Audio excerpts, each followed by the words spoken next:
First at 4, claims of coercion against the Shreveport police chief. It is one of Webster Parish's biggest employers, and it's considering moving to East Texas unless they get some help from city and state officials. We begin with some breaking news today as students at Louisiana State University were advised to run, hide, or fight. Well, Joe, I know it's going to be nice for us to get a little bit of rain, but for the folks here who may have friends or family in the Houston area, any concerns for flooding or anything there? I've got Caddo deputies, I've got Bossier deputies, I've got boats, we've got amphibious vehicles here, and we're told a family of 5 trapped about 7 miles in that direction. I can only describe this as a mess. This was a scoreboard.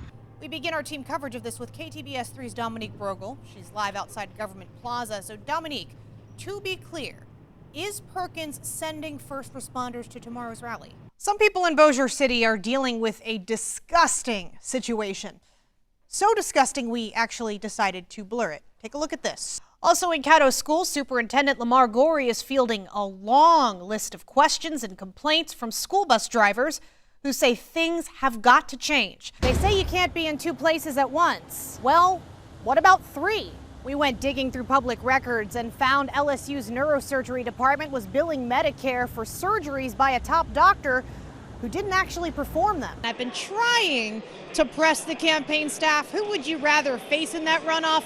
You guys, they're not gonna tell me. A lot of smiling faces though in this room. I'm here in Franklin, Louisiana. We're a little bit northwest of Morgan City. Of course, Morgan City seeing the worst of this, but I want to show you what we are dealing with right now before we take the video. And the mayor also said he would not interview Raymond for the position. So how did this decision come to be? The crazy cat lady. It is an enduring entertainment stereotype, but it turns out not the real thing. This event is about the people who served us, those who are still here, and those who cannot be here today. That's what this event's all about. Yes, the 36th annual Mudbug Madness Festival is underway. Just got started, and our Allison Lorraine is live at Festival Plaza. And Allison, I hope you're hungry because you're going to compete in the mudbug eating contest today. I know you were asking for some pointers yesterday. Are you ready? Good afternoon, and thanks so much for joining us. I'm Jamie Ostroff. First at 4, an issue a judge has been warning about for 2 years has come to pass. The Caddo Juvenile Detention Center has reached capacity. Now this means that kids who are normally sent to detention are being released. I spoke with one of the judges who has to decide who stays and who goes. Judge Paul Young told me this morning there were 25 kids in the detention center. There are only 24 beds. Before lunchtime today, Young released 2 detainees to their parents. One is a boy with mental health issues accused of beating up his father. Another, a child who acted up in school and violated probation. Judge Young feels both of these children would have been better served by detention. If the system doesn't respond with an appropriate sanction, then that teaches the kid there are no sanctions. Well, this influx is largely due to Louisiana's new Raise the Age law. It currently requires all 17-year-olds accused of nonviolent crimes to be prosecuted as juveniles. Now, that law will expand to all crimes next summer. This is an ongoing issue that Judge Young has spoken about with us, including as we have been following this one for a while. You can check out our extensive 3 Investigates coverage at ktbs.com. Tell you all about your 7-day forecast, and we'll update you on your traffic tracker here in a few minutes. Joe, you know, you and I love being above average, but not like this. Yeah, I'm not above average in many things, but temperature-wise, I'm experiencing above average, so I guess that counts too. Yeah, there you go. Above average humility, too. Yes. All right, thanks, Joe. A memorial service is scheduled for a man who was shot to death in Shreveport last week. That service for Jonathan Ibakwa is set for 11 tomorrow morning at New Elizabeth Missionary Baptist Church over on Juella.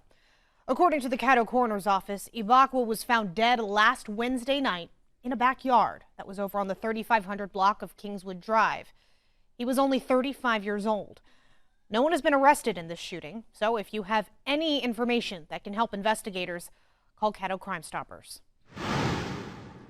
Be on the lookout for porch pirates in the area. The thieves targeted a home near Clyde Fant Parkway, but this time they weren't after packages. Our Roxette Pietri-Freeman spoke with the owner of that home. And Roxette, what'd they take? Well, Jamie, this time they stole lawn furniture, believe it or not, and plants. Well, for tips on how to keep your belongings safe from porch pirates, you can head to ktbs.com. It was a big show of support for Shreveport police and other first responders, and you could say it was in the bag. Volunteers, with the help of some corporate sponsors, filled more than 500 goodie bags for SPD patrol officers, as well as some area firefighters. They got bottled water, snacks, notepads, pens, and a few other goodies. And this is an effort by a neighborhood Facebook group. They have a long name: Broadmoor/South Highlands/Captain Shreve/ everything east of I-49 911 calls. Turns out they are also long on support for first responders. Everybody needs a little bit of encouragement. You know, even your warriors, they need to know that they're doing a good job, and that's what we want them to know. There was also a special gift for the area's community liaison officer. Corporal Chase Crow received that aluminum American flag right there, shape of a U.S. map with that symbolic blue line. Wonderful thing. All right, folks, our team is fired up and ready to go for another night of Friday football fever. We'll have cameras on sidelines across the Arklatex, bringing you all of the action. We're going to get things started in our 9 and 10 o'clock newscast tonight. Then you can join us right here on KPXJ CW21 for the Landers Dodge Scores and Highlights show. Well, he may have been off the clock, but this Texas police chief was not about to let a couple of drag racers pass him by. Plus rivals on the field, but in it together. A powerful message out of two communities shaken by recent gun violence. We'll be right back with your state-by-state headlines. Take a look at this. This was supposed to be the site of senior night this weekend. Everybody here very confident that's not going to happen. Here's why. The bleachers gone, the field littered. Look at that scoreboard. That's not a scoreboard anymore, but I want to show you around what's going on here. There is debris everywhere. If Josh Hale wants to follow me this way. Now, if you look into this field, there are student volunteers. Folks like this have been out all day long. Nobody asked them to do this. They just came to pick up all of the pieces here. Now, there is damage everywhere in this section of campus, but the athletic department, even though it sustained what could be millions of dollars in damage, everybody's just happy that no one was seriously hurt on this campus. It sounded like a freight train, like it was crazy. And I was like really scared, I didn't know what it was. Just nothing but wind and gray. So we decided to just go to our bathroom and stay in there until it passed. And once it passed, this is what the storm left behind. Toppled power lines, downed trees, athletic fields in shambles, debris everywhere. Pretty emotional. You know, we work every day to try to make this a special place, and then you see it get torn apart. It's pretty dramatic. For that, Louisiana Tech President Les Geis says he'll offer counseling to anyone who needs it. He's not sure how many students living on or off campus will need a new place to stay, but he's ready to offer help there too.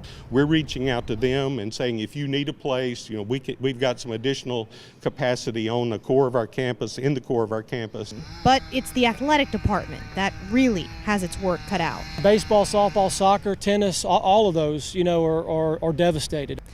But the athletic director will gladly plan home games elsewhere in Ruston for now, knowing things could have been a lot worse. When you see the path of this storm and realize that it took out the baseball wall, and 40 feet next is a dorm in which, other than maybe some windows breaking out or awnings gone, there was not total destruction, and it could have been that way. It could have been a far more worse deal. All right, I just want to show you more damage. Several cars in this parking lot between the baseball field and the softball field damaged. Here's one with blue tarps on the window. Here's another. Dr. Geis says he is going to have insurance counselors come out here to campus because a lot of these students probably have never had to deal with filing a claim of this magnitude before. Now, meanwhile, a lot of power was out on campus today. Not all of it, however, because La Tech actually generates a lot of its own energy, only gets some from the city. Still not enough to have classes. Classes were canceled today. They will be canceled again tomorrow. Live in Ruston this evening, Jamie Ostroff, KTBS 3 News. I just want to tell you how proud I am of you and how far you came. Believe it or not, you have climbed some tough hills and battles over the years. I will always support you. That's part of a text message Travion Anderson sent to his girlfriend, Shateri Payne, 6 days before she died. A young officer in the prime of her life was killed in a senseless act of violence. Payne, who had just graduated from the academy, was leaving to start her night shift with the Shreveport Police Department January 9th. She was shot in the head in her driveway. 173. Are y'all putting out that Travion Anderson as a suspect? That's 10-4.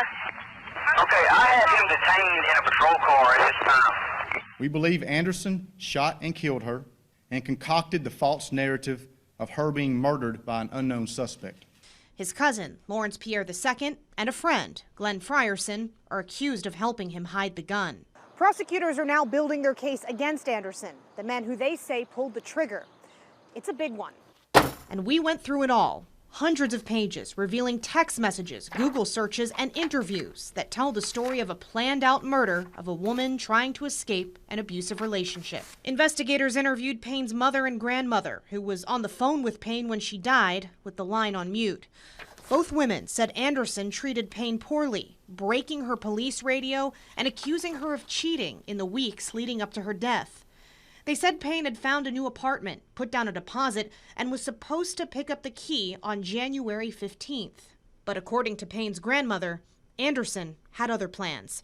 She said Payne told her in December that Anderson said he would kill her first before she left. Investigators also got a warrant to go through Anderson's phone. What they found revealed to prosecutors a deadly plan in the works. Deleted Google searches included, but were not limited to, shooting insurance, does Aflac pay for gunshots, accident insurance, gunshot wound to arm, gunshot wound to leg, and can you die from a gunshot to leg. Affidavits also reveal a series of text messages between Anderson and Pierre exchanged before Payne was killed. January 8th, Pierre texts Anderson, "Let's knock it out tomorrow." January 9th, Anderson seemingly tracks Payne's every move as she gets ready for work. 7:50 p.m. Bet she putting on clothes. 7:54 p.m. She just about done. 8:14 p.m. Should be coming down. 8:16 p.m. Outside. Officer Shateri Payne was shot at 8:18 p.m. An old book of poems, A Jury of Neighbors, shares the stories of fictional characters speaking from beyond the grave. Suppose a boy steals an apple. But it was a stranger-than-fiction moment when Robert Stroud realized his late mother, Margaret Eubanks Stroud, had some unfinished business of her own. One of my mom's quote was, "Be sure your sins will find you out." And so I kidded my brothers and sisters how she'd been hiding this deep, dark secret all these years, and now she's been found out that she had this overdue library book. Spoon River Anthology, checked out in 1934. Margaret was 11 years old at the time. Robert says he was downsizing when he found the book among his parents' collection. He thought, "Oh, this is too good. I'm going to return it just to see what they say." Robert didn't give his name, thinking he'd have a good laugh and close the book on a short chapter. But then the library posted about the return of Spoon River on Facebook. KTBS saw the post and told the story.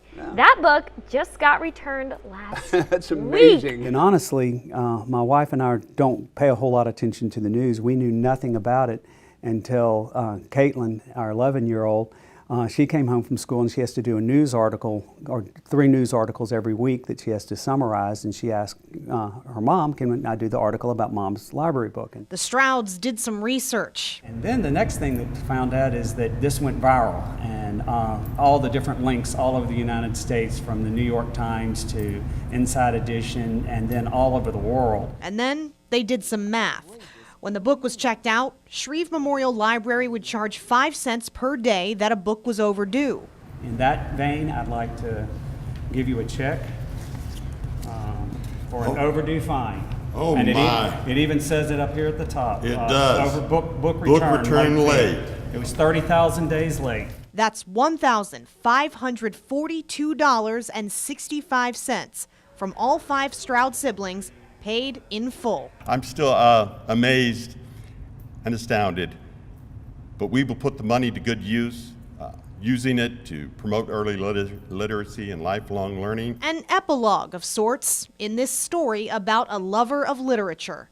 My mom was just an exceptional, neat person. I grew up going to the library. My mom took me to the library a lot growing up and things like that. And so I have a lot of books. So and I got that love from my mom's. But as it turns out, this story also has a prequel. The personal work of S.M. Sayford, that was my grandfather's, and it says DPU Bank, Kansas City, Missouri, December 1st, 1900. I found another library book that was my grandfather's that needed to, at some point, need to be returned, apparently. Is that going back? Highland Baptist Church is no longer in existence, so. Just don't look forward to any new installments. You don't have any overdue library books of your own, do you? Not that I'm going to admit to. Jamie Ostroff, KTBS 3 News.